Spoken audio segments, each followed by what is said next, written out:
Okay, well, welcome to Ignite GOAT Mentality.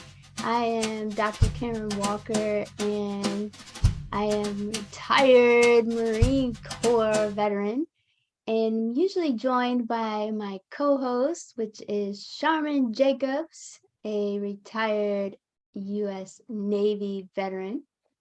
And as we say, we like to adapt and overcome. And this is Ignite GOAT mentality, that greatest of all time mentality. And we are still loving to troubleshoot our show here. So I'm glad to have you, and have a couple different devices up today. What we have today is our topic of developing the growth mindset and what that actually means. And so we like to just get down and dirty, as you say, within 15 minutes, kind of talk about these topics for you. What we want to talk about is, do you think you have a fixed or growth mindset? So when we talk about the growth mindset versus a fixed mindset, I think it comes over time. I think because of your experiences that you've been through, you kind of develop maybe that growth mindset as you come across challenges and obstacles in your life. A fixed mindset is more along the lines where you think like things just kind of happen to you, and maybe you blame it on the events or other people and not really taking responsibility for you being able to change it, right? So I've learned as I've got older and wiser, and I guess maybe some gray hairs, that you really can only change you in a situation. You can't control other people's behaviors. So part of having a growth mindset is understanding that you only have the ability to control you in a situation. So I would say, to have a fixed or a growth mindset, I have a mixed methods mindset. Does that make me sound crazy? Maybe a little bit, but I'm okay with that. Um, so the second question I wanted to kind of throw out there for you guys to kind of nibble on and think about is, what new skill or knowledge do you need to acquire to reach your goals? In order to develop this kind of growth mindset, right? When we're talking about being the greatest of all time, right? And igniting that in yourself, what new skill or knowledge do you think that you need to acquire to reach those goals? Um, when I tackle this with different people, I always like them to think outside the box. I mean, if you didn't have to go to work every day to make a living, to put a roof over your head, to put food on the plate, what would you do? Right? I mean, because sometimes you'll be surprised with what people come up with. They might say, like, I would climb, up to a tall mountain and I would take pictures of everything I see.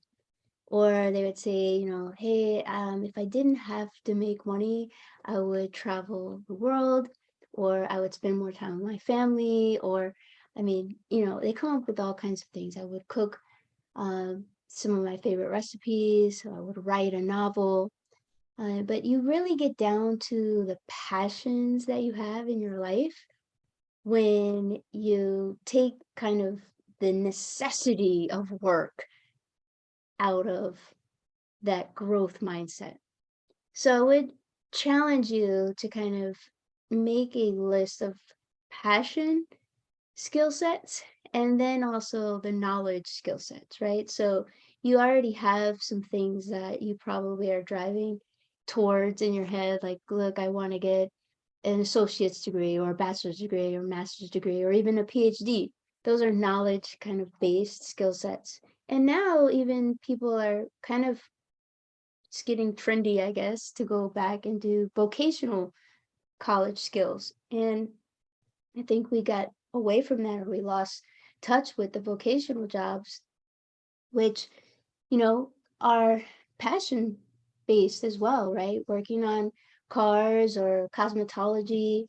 I think many of those skill sets are coming back as well. So I think cooking, uh, you repair, carpentry, those are skills that live on forever. So it's just some of those things to think about. What new skills or what knowledge do you need to acquire to reach your goals? Think about that. Is there a photography class maybe you need to take, or not even need to take? I mean, now with YouTube and the internet, it's all right there. You can start today. After this, of course. After this. Uh, so the world is available for you. The third question we want to propose for you as you are starting on this growth mindset is, how can you learn from your mistakes and use them as opportunities for growth? This growth mindset comes just from that growth. If you reach a hurdle in your life or a stumbling block, if you just turn around and go the other way, you're not going to get the true lesson from it. So people that have a fixed mindset, they're going to turn around, kind of go the other way. But people who have that growth mindset, they're going to problem solve, figure out how to get around that hurdle, how to get around that obstacle. So in order to learn from mistakes and then use that mistake perhaps as an opportunity to grow, that's starting to develop your growth mindset. So if you think about perhaps, a mistake or situation that you've got yourself into, and how can you use that for growth? If I think about some of the mistakes that I've made and how I've been able to grow from those, I think early on in my career as an officer, the biggest thing was not being able to show emotion.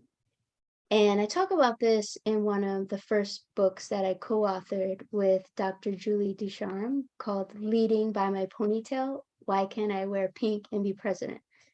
And I talk about experiences from a woman in uniform, and she talks about from a woman in corporate. And I talked about in there that I remembered, seeing another female officer. She was a colonel at the time, and she was giving out, awards to her Marines, and she was a base commander. So I was just really enamored, kind of looking up to her. Wow, she's the commander of the base. Like, that's amazing. And as she was awarding her Marines for doing a good job, they were all in formation. She was going through as a stoic, proud leader. She says, "Come on, bring it in. I'm a hugger." And I was just astonished. Like, I can't believe this. Here she is, a Marine. Like, what is she doing? Like, she's just losing like all her credibility. I just could not believe that she was now hugging her Marine. Um, but I took a lot from that later, because later I was an instructor at the university instructing Marines that were going to be officers in the Marine Corps. And I had to be, that human side, right? I mean, they were Marines, but they were also college students. And they were getting themselves into situations where I had to kind of be human with them and say, look, I was a college student too once, and I'm also a Marine, and I'm also an officer. And wow, like, let me put my people hat on and talk to you like a person and say, hey, you know what? Like, this is real life. And if you don't learn from these lessons, this is what can happen to you. And the more I learned to be a real person, the more approachable you become as a leader, and the more people actually uh, understand, I guess, that they can reach their goals too. So I would say learn from your mistakes in the sense that I needed to have emotions. I needed to let down kind of like my wall of like, I can't be human and be a leader. No, you need to be human and be a leader. You can't, you need to find your own leadership style, right? But grew from that. And I think I grew into my leadership style from that. And I was able to um, grow. So that's a great example of how I grew. So I hope that you'll be able to do the same. But I'm glad to have my co-host. So everybody, Charmin Jacobs is here. I've been giving you my viewpoint. So while I work on your video, Charmin, I can hear you and everybody can hear you. Yeah. Why don't you give us your take, excuse me, on the fixed versus growth mindset? Oh, so, well, fixed mindset, growth mindset is like lifelong learning, always wanting to learn. Fixed mindset is that it's what it is. It's fixed, right? You don't want to learn anything new. You don't want to learn any systems new. You don't want to grow, right? But a growth mind, I mean, the words speak for themselves. You're always looking to better yourself. I believe that we were put here in order to grow in knowledge, and so we should always be looking to grow. If we, just think back, let's just say before COVID, there was a lot of people that weren't surprise, surprise, surprise. Hold on. Hello. Hey, Hey, that's what I so call a growth mindset. hey, so anyway, so a growth mindset would have been the old Charmin. I mean, a fixed mindset would have been the old Charmin, the one that you saw that had the long hair and didn't want to cut her hair, right? And the growth mindset is that, I wanted to change. And because I'm always wearing a ponytail, I'm never doing anything with my hair. And so I had a hair appointment today and I said, let's do it. Let's do something different. So even Karen didn't even know that this was going to happen. But hey, surprise, surprise, surprise. I love it. I love Hey, it. That thanks, is a thanks. growth mindset, ladies and Yeah, gentlemen. growth That is mindset. amazing. Yeah. And that leads us to the second question that I threw out there for everybody was, what new skills or knowledge do you need to acquire to reach your goals? So is this me personally, me and my goals, or am I asking, is this me and my goals? Well, I gave it just generally, I kind of touched on what is a good way to do that. So, yeah, why don't What? you talk about Uh, new skills just Okay, in so I general? think that for one, you really need to do some self-awareness about where you want to go in your career or personally, in your career or even personal, right? For personal goals, like really do some self-reflecting on what it is that really is going to elevate what I like to call your vibration of happiness, right? What is going to make you happy, right? So me cutting my hair made me happy, even though it's a different change and it makes me look like my mom, but it's okay. So once you figure out what it is that you want to be, and when you grow up, right, or that next stage, then you just map out your plan of what skills that you need to gain. So for instance, if you want to be an executive coach, then you want to find out what is the industry standard for executive coaches. And it is, one of them is ICF, International Coaching Federation. And then you have to go and do what you need to do in order to acquire. You can either get a master's or you can get the certification, but that's just not it. You also have to do some coaching. So really, you have to figure out what it is that you want to do, and then look at and do some research and development on research on what it is that is going to take you to that next level. Yeah, I love that. And you gave them some good options there. And this one's a little trickier. I was being vulnerable. I gave him one of my mistakes or something I learned from. So that's what I was going to propose to you is how can you learn from your mistakes and use them as opportunities for growth? Well, I think that the only way, like, for one, you have to learn from your mistakes. Like, the mistakes are what gives you feedback, right? On how to do course correction, what not to do and what to do. But if you never do it, if you never put anything effort forward, then you'll never know. So um, that's it in a nutshell. But like, for instance, you know, I used to hear a lot of my mentors say that, when you try to serve everybody, you serve no one. So trying to find out who it is that you want to serve and what it is you're doing. For me, for instance, as an executive coach, right? And as an entrepreneur, I'm like, I just want to serve someone that's going to give me money, right? But that's not really, that was the mindset originally, right? But all money is not good money, right? So you may get a client or work for someone or work for an organization that really is not matching with what is in alignment with what really makes you happy and the people and the mission. Now I personally have narrowed down who I want to work with, how I want to work with them, and what I want to do. And so just really honing in on that. The mistake is that you can be working with the wrong person and just Yeah. working, and then just, and it's not good to just work for money. Yeah, I like that. So for the fourth question here is just what resources and support do you need to overcome obstacles and challenges, both personally and professionally?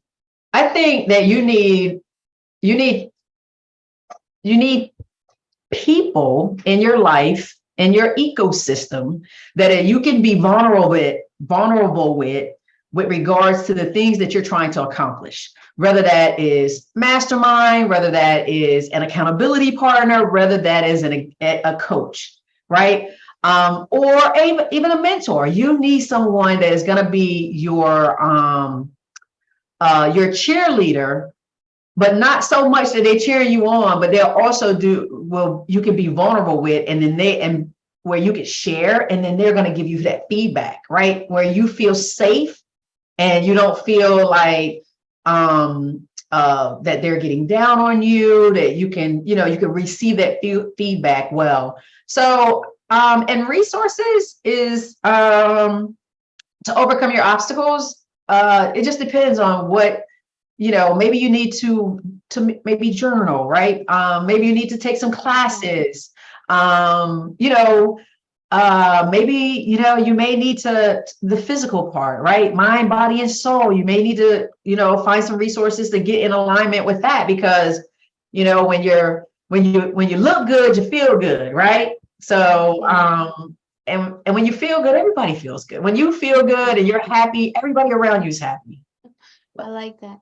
You said two key words that really stuck for me. You said accountable and vulnerable. Oh yeah. And I think that's really important. I mean, especially for veterans, because we spend a lot of time having to be accountable, right? Either accountable for equipment or accountable for people or accountable for ourselves. And when you leave the military, it's like sometimes you lose a little bit of that, and it can be hard to find that again. And I think you lose yourself in that. And so I think it's important that for that support system, right, that you get on track again to overcome obstacles and overcome challenges, that you do have that accountability either in someone or in yourself, that you're able to hold yourself accountable or have someone help hold you accountable to overcoming those obstacles. And then also that vulnerability piece that you mentioned, I think that is another thing veterans really struggle with because we're so independent and used to having to like either suck it up, right? That's what we hear all the time. Or we, as women veterans, we're usually like one of like so many, right? I mean, so it's like you're independent, like you just have to make it happen. And so I think when we leave the military, being vulnerable to say like, wow, actually I need help. and to reach out to somebody and say like, hey, can you help me with this? Or I've never done this before. And it's okay to say that and reach out to somebody who actually has been doing this, and them to be able to like help you. Right. I believe It's hard to do, but it's worth it. yeah, there's it's the saying, it's like, I'm not like Michelin. There's somebody out there that's already made the tire, right? There's somebody there that's doing something I've already done. I just want to retread it with my tread mark, right? That's what I want to do. I mean, so find that person that is that is doing what you want to, that what you desire to do, that's like really someone that you admire, that's really making an impact in that particular industry or in that particular field, and then just model them, like study them, right? Study everything about them and get to learn them as a person, as a business owner, as a professional, and mimic it. But Yeah, I love that. put your DNA on it, your trademark.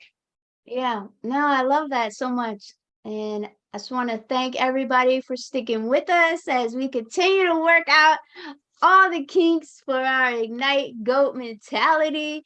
We are really enjoying this time with you, and we will be back again with another great topic. So remember, IGM, use it Use it or or lose lose it. it. Thank you. All right, it's been great.